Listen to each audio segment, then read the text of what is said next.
Hey folks, it's been a while, hasn't it? I know. I'm definitely more popular on TikTok than I am over here, but I never know what to put on these sort of videos because TikTok's short form entertainment, so I can make it short and snappy. On here, I need to have something to talk about, so I can never quite work out how people like Jacksepticeye can do 2 videos a day. But I was trying to think of something I could do for at least one update here on YouTube. One thing I thought people might find interesting is I actually work for a supermarket. I work for a British supermarket called Iceland, who, as well as being a general supermarket, specialise in frozen food and generally are much smaller stores than the bigger supermarkets like Tesco. Normally this wouldn't be particularly interesting, I admit. However, with the whole coronavirus COVID-19 outbreak, I thought I'd let you know about how things are from the other side of the till. Generally, oh my god, it's been not just horrendously busy, it's been like Christmas week, but you get to see both the good and the bad in people you regularly see. And I never quite expected it to the degree of what the bad is things like people who will not just insult and be very aggressive towards me and my colleagues, because they see us not just as members of the store, but they see us as a face for the company, or they see us as a face of shopping. It's not our fault if there's products unavailable. It's not our fault if they have to put restrictions on how many products you can buy. All we're doing is the best we can, and we've said before about panic buying. We're not seeing panic buying so much here at the moment at our stores. People aren't buying thousands of packets of toilet rolls or anything.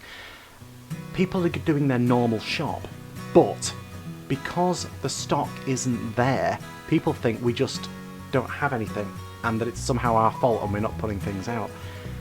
The stock is available in the main warehouses.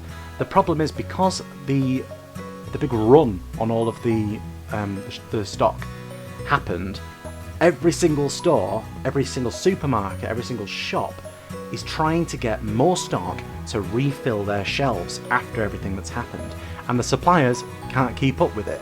So they send us what they can and we get out what we can, but as you can imagine, because people are just doing big shops now, as soon as it comes in, it goes straight out again. And screaming your lungs out at me because you can't get a pack of sugar is really not going to help. Also, my store currently operates slightly reduced hours and a change in hours, which means that on Wednesdays from 9 till 11, and it might even be changing so it's just the first hour of every day, it's specifically for the elderly. And it's so that people with disabilities and vulnerabilities will be able to come into the store for the first hour or two and be able to have a look around the store, get what they need to get during a time of very, very high pressure. The people who are showing the bad sides are the people who are saying, well, why should they get to do that? I want to get my stuff too. I've got this and I'm from this, and you can't prove you can't prove that she's over the age of retirement. You can't prove that he's got a disability. These traits are coming out in people which are horrible and that I would never have imagined from certain members of my customers. But the good thing is that the good sides in people are coming out as well. The majority of people have no problem with the first hour being for the elderly, and we're starting to introduce doing the last hour of trading for National Health Service staff for the NHS, and the majority of my customers are happy with that and think it's a good thing. And even though we can't police it, we can't stand at the door and turn people away because they're 1 year under retirement age or anything like that, but the majority of people understand the gesture that we're trying to make and respect it.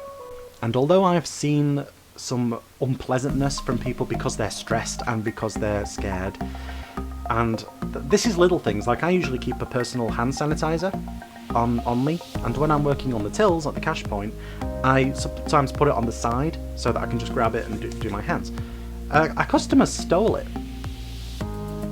and I've no words.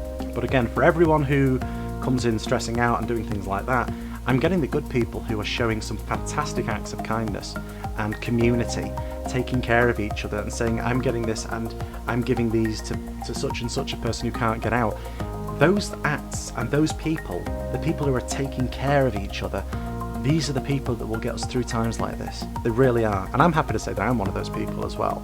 You need to take care of each other, not just yourself. So when you see the people on those videos Australia and places like that where people are multiple panic buying absolute trolleyfuls of toilet paper in Costco and then selling off.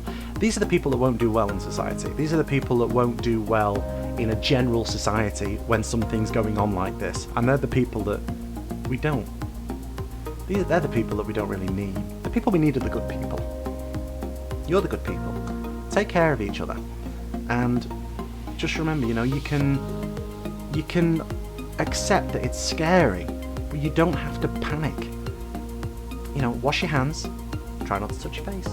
Take care of your neighbours. Go and check out your elderly neighbours. Make sure they're okay if there's anyone that doesn't have any way of getting out or any way of any sort of contact. Because it's these little acts of compassion that are what will keep society going. And as someone from, like I say, I work in a supermarket, so for the people who can't work from home, like supermarkets, doctors and nurses, general shops, if you're being served by someone who is in that situation, chances are they'll be working longer hours, they'll be incredibly stressed as well, because we're in the middle of it.